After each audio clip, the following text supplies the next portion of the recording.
дар 6 моҳаи соли 2020 дар раёсати минтақавии гумрук дар вилояти Суғд 701 ҳолати ҳуқуқвайронкунии гумрукӣ ба қайд гирифта шудааст. Ин иттилоъро зимни нишасти матбуотӣ сардори раёсати минтақавии гумрук дар вилояти Суғд Баҳром Исматуллозода ба сами намояндагони васоити ахбори omma расонид. Мавсуф шумории ҳуқуқвайронкуниҳоро бо мисолҳо шарҳ дод. як ҷиноят мисол интиқоли ғайриқонунии маҳсулоти хӯроки пасифати тармеваи ситрусӣ апелсин буд. ҳамин хел буда 6272 тонна парвандаи ҷиноятӣ оғоз шуда буд.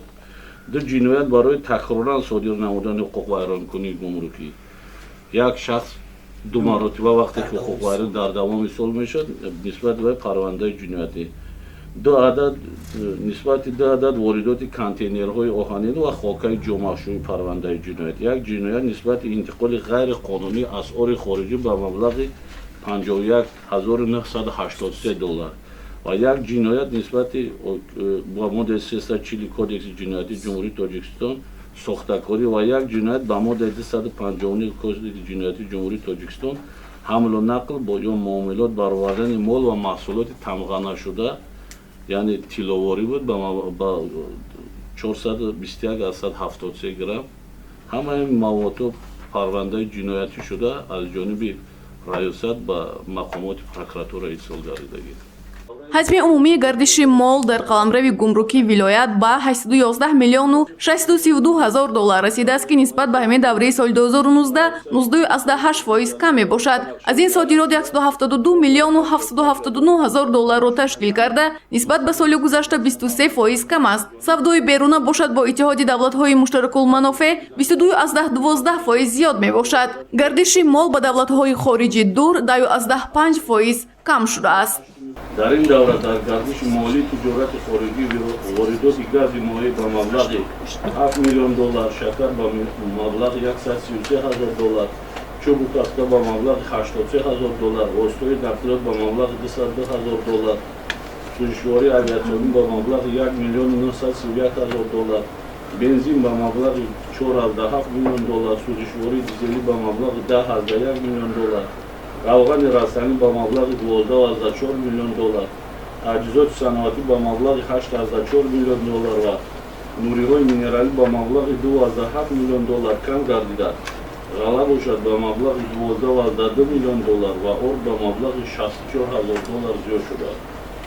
дар давраи ҳисоботии содироти калобаи пахтагӣ ба маблағи 421 ҳазор доллар, либосворӣ ба маблағи 127 ҳазор доллар ва меваи хушк ба маблағи 1,1 миллион доллар зиёд гардида, содироти цемент ба маблағи 2,6 миллион доллар, нархи пахта ба маблағи 4,2 миллион доллар, маъдан ва консентрат бошад ба маблағи 57,1 миллион доллар, моддаҳои карканда ба маблағи 747 ҳазор доллар кам ба қайд гирифта шудааст.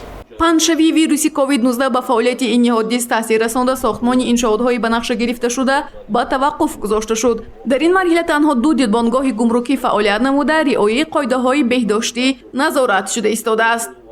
масъалаи дута дидбонгоҳи гумрукии фаъоле ки дар минтақаи раёсат фаъолият мекунанд, дидбонгоҳи фотиҳобод, дидбонгоҳи гумрукии Гулистон, тибқи таълимоти қонунгузорӣ штаби таъсис намудаи ҷумҳуриявӣ, штаби таъсис намудаи ситоди таъсис намудаи вилоят, мо ҳамчун сардори раёсат аъзои ситоди вилоятӣ ҳастем.